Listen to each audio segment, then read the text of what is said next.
নমস্কার বন্ধুরা, আজকে জানবো বাদাম পকোড়ি কিভাবে বানানো হয়। আপনি তো বাজার থেকে কিনে খাচ্ছেন, কিন্তু তার থেকে অনেক গুণে ভালো হবে যদি বাড়িতে তৈরি করা হয়। বাড়িতে বাদাম পকোড়ি তৈরি করার জন্য আমাদেরকে কিছু কাঁচা চীনাবাদাম এরকম দানা নিয়ে নিতে হবে। চীনাবাদামের দানাগুলো বার করে নেওয়ার পরে পরিষ্কার জলে এগুলোকে ভালোভাবে ধুয়ে নিতে হবে। ধুয়ে নেওয়ার পর এইগুলোকে একটা ছাঁকনিতে ছেঁকে নিতে হবে, যাতে এতে একটুও জল না থাকে।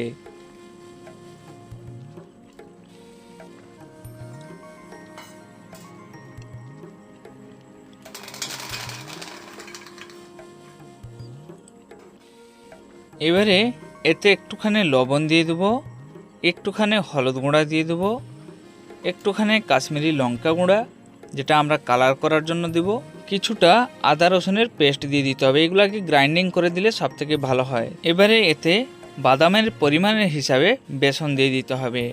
বেসন দিয়ে দেওয়ার পরে দিয়ে দিতে হবে 2 চামচের মতন কর্নফ্লাওয়ার, আপনি চাল গুঁড়া করেও দিতে পারেন। দিয়ে দেওয়ার পরে এটাকে আমরা এতে ভালো করে মাখিয়ে নেব। মাখানোর সময় একটুখানি আমাদেরকে খাবার সোডা দিতে হবে। খাবার সোডা দিলে খুব ভালো হয়, এটা খাস্তা হয়। তারপরে হালকা একটু জল দিয়ে এটাকে গুলাতে হবে।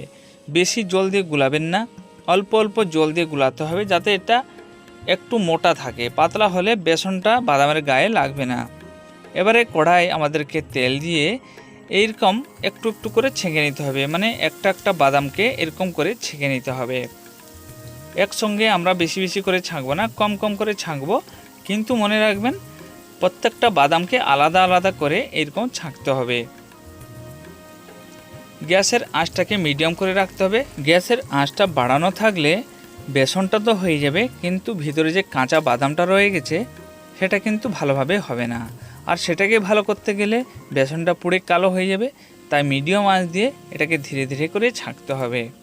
মাঝে মাঝে এগুলোকে একটু একটু এরকম উল্টিয়ে নিতে হবে, দিলে সব দিকে ভালোভাবে হয়ে যাবে।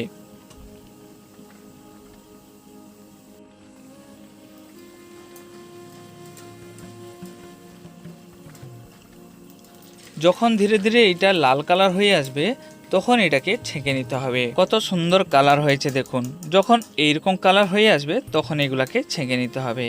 ছেঁকে নেওয়ার পর একটুক্ষণ অপেক্ষা করতে হবে, যতক্ষণ তেলটা একটু গরম হয়ে যায়। তেলটা একটু গরম হয়ে যাওয়ার পর আবার এতে আমরা ওই রকম বাদামকে একটা একটা করে দিয়ে ছেঁকে নেব। বন্ধুরা, আমরা বাজার থেকে অনেক সময় অনেক রকম জিনিস কিনে খাই। যদি সেই সব জিনিসগুলো আমরা বাড়িতে বানাতে পারি তাহলে কোনো অসুবিধা হবে না। প্রথম কথা হলো, বাজারে যেই সব জিনিসগুলো আমরা কিনে খাচ্ছি বা যেই সব স্ন্যাক্সগুলো বাজারে বিক্রি হয় তাতে অনেক রকম অপমিশ্রণ করে ওগুলোকে বানানো হয়। দ্বিতীয়ত, ওইগুলো পরিষ্কার পরিচ্ছন্নভাবে বানানো হয় না।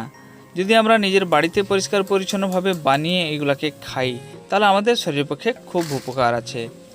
এবারে সবগুলো ছেঁকে নেওয়ার পর আমরা একটা জায়গায় এগুলোকে নিয়ে নেব। এখন এগুলো ঠান্ডা হয়ে গেছে। ঠান্ডা হয়ে যাওয়ার পর এতে একটুখানি বিট লবণ বা ব্ল্যাক সল্ট দিতে হবে, একটুখানি লঙ্কা গুঁড়া দিতে হবে, এটা আপনি দিতে পারেন না দিতে পারেন। তারপরে দিতে হবে একটুখানি চাট মশলা।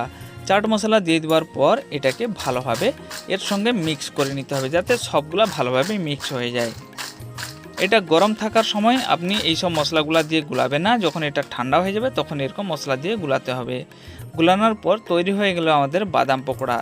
দেখুন কত সুন্দর মুচমুচে হয়েছে, আর এটা খেতে খুব সুন্দর লাগবে। এটা তৈরি হয়ে যাওয়ার পর এটাকে আপনি যে কোনো প্লাস্টিক জার বা কাঁচের জারের ভিতরে ভর্তি করে অনেক দিন পর্যন্ত রাখতে পারেন। ভিডিওটা কেমন লাগলো কমেন্ট করে অবশ্যই জানাবেন, তার সাথে চ্যানেলটাকে সাবস্ক্রাইব করে নেবেন।